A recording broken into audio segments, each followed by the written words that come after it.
I am pleased and honored to introduce our two speakers for the afternoon. A student, Gareth Grant, in the great class of 2020, and an alumna. I'll start first with Garis. Garis is a native of Charleston, South Carolina, and a senior who's majoring in biochemistry and molecular biology. While at Agnes, she's engaged in many extracurricular activities, including 4 years on the varsity basketball team, serving as a class senator for the Student Government Association, being a team representative on the Student Athlete Advisory Committee, serving as the service chair of Mortar Board, and vice president of Beta Kappa Chi.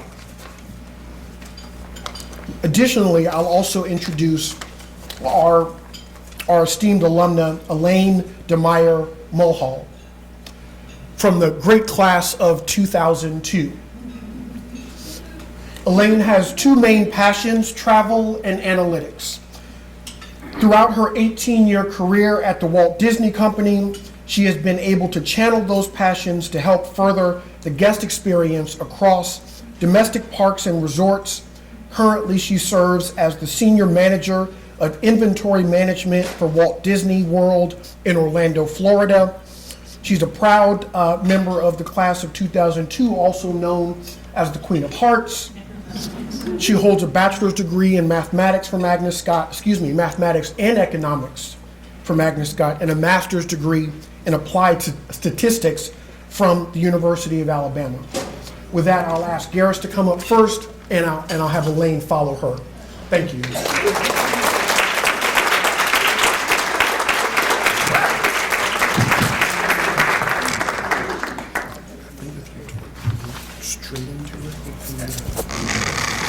Good afternoon. Good afternoon. I'm so glad to have the opportunity to speak in front of you all today. I'm Gareth Grant, a senior biochemistry and molecular biology major here at Agnes Scott College, and a grateful recipient of the Marvin B. Perry Jr. Presidential Scholarship. During my time at Agnes, I've been supported and shaped by a community of brilliant individuals. Yet, my journey has not been defined by a list of awards and accolades. Though plentiful, those are only tangible manifestations of a community of friends, teammates, coaches, faculty, and staff who shaped me and my journey in various ways. As I prepare to graduate, I feel intellectually and artistically empowered from the valuable relationships I have made throughout my time here. As a Black woman pursuing a career in STEM, I've felt overwhelmingly supported by the faculty, staff, and my fellow Scotties. In fact, my first research opportunity was through the STEM Scholars Program at Agnes Scott. I conducted research with Dr. Stacy Dutton that focused on correcting misconceptions about female sexual health. I went on to present my research for the first time at Agnes Scott's Spring Annual Research Conference. My research experience at Agnes presented me with opportunities to do research at other institutions, such as the University of Virginia, and to present my research both regionally and nationally.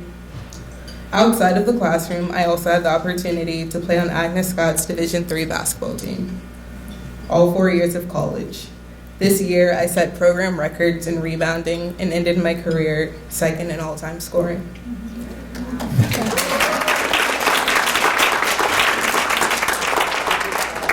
Being surrounded by such strong individuals has been the most impactful aspect of my experience. I have learned to hold my head high as I navigate the complex world around me. And I recognize that I have a voice, one that deserves to be heard. Whether it was my classmates whose diligence and hard work inspired my own perseverance, coaches and teammates who challenged me to be a better leader both on and off the court, or faculty and staff members whose mentorship helped me.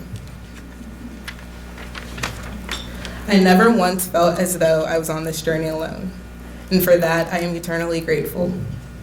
Thank you, donors, especially those of the Marvin B. Perry Jr. Presidential Scholarship. Your generosity has opened doors for me that made this journey possible. Thank you.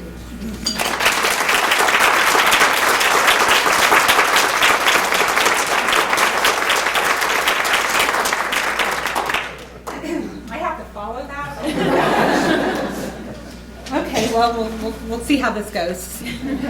Hi, everyone. Hi. So and I get a new microphone. Yes! I don't need it. I'm really loud. That's not intimidating at all. Okay, cool. So hello, and thank you all for allowing me to speak to you today. As was mentioned, I am part of the class of 2002. I am a huge Agnes Scott fan. I don't understand this whole calling it Agnes thing at all. I think a few of the alumni can attest. When Martha asked me to talk, I was honored. It is such an honor to come back to this campus and see all the changes that have happened over the past 18 years since I graduated. I was honored and, quite frankly, quite nervous. Some of you who are sitting here today as donors helped me come to this school. But I don't know what I was going to say at first, so I'm going to start at the beginning. And it's going to be a little shocking. Agnes Scott College was not my first choice. I, as a little girl, had dreamt of going to Georgia Tech. But I'm Floridian. I'm actually a native Floridian from Tampa, Florida. And it is freaking cold up there. But I also couldn't come to any school. I grew up in Section 8 housing in not the greatest neighborhoods in Tampa. And my mom actually worked 2 blue-collar jobs to send me to Catholic school on a scholarship. I knew that I was not going to go to college without the help of a scholarship. And of course grants, but mostly a scholarship. Like most high school students, I was bombarded with literature. I was kind of smart. But I was bombarded with all literature from across the country of schools wanting to, recruit us. But there was only this one school that actually sent an alum to my house to come talk to me about her time at Agnes Scott. I was kind of stunned. I mean, who would do that? And she talked about the sisterhood. And she talked about all the opportunities to grow. And at the time, what was most important, she talked about, at my time it was called the 3-2 program, but the partnership with Georgia Tech. Like, okay, this is kind of cool. I might be able to get a cool degree from this all-women's liberal arts college and then go to Georgia Tech and, just as a forward, didn't go to Georgia Tech. I was intrigued and I was impressed that the alum took time out of their schedule to come talk to me. Well, when it came time to apply to schools, I did what everyone did in the late 90s, and I'm assuming, I hope they do today. I applied to many schools. I applied to my Reach School of Princeton. I applied to Georgia Tech and Agnes Scott as my target schools, and I had that one safe school, Mercer University. No offense to anybody that maybe went to Mercer.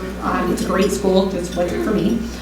But let me tell you, my mom wasn't too pleased. I am, again, from Florida. And she wanted me to go to a Florida school because I had qualified for our version of the Hope Scholarship, the Future Bright.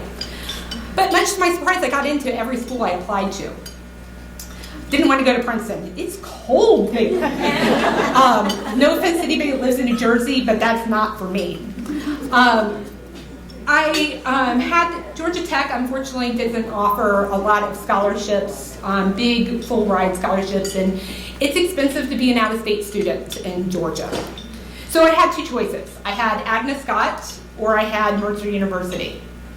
I came here on their scholarship weekend. I don't know if that's still a thing here or not, but I came here on the scholarship weekend and I was blown away. I met some of my best friends to this very day on that scholarship weekend. I felt like I was part of the community immediately. My time at Agnes Scott truly made me who I am today. Where else can a math geek get to be welcomed with open arms to the theater department? One thing we didn't mention is I have a minor in theater. Where else is it encouraged to get to know the president of the college? And so well that President Bullock, who was the president at my time, would regularly check in on me and my friends, just to make sure that we were doing okay through our time here.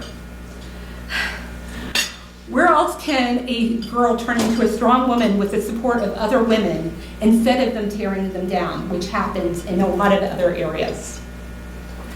This place not only gives you that well-rounded education, It teaches you to be a strong, independent woman who knows how to make herself get heard, and also to get things done. During my time, we had some of the most impactful transformations in this country. From the dawn of a new millennium, hanging chads, you remember those, boy bands, which were a cool thing in my day, explosion of the tech bubble, and unfortunately, I lived through the September 11th here at Agnes Scott. Throughout it all, my fellow Queen of Hearts, we stood together. We got through all of those times. We leaned on each other. We celebrated those great times as well. Agnes Scott has given me sisters who have been my lifeline through everything that I have gone through for the past 20 years. When I met Martha a couple of years ago over the phone, she asked me, why do I donate to Agnes Scott? My answer was very simple. If I do not donate, I don't honor the people who came before me, who donated to make my life the way it is today. So I am grateful to every donor in here, and I am proud to now be one of you. Thank you for your time.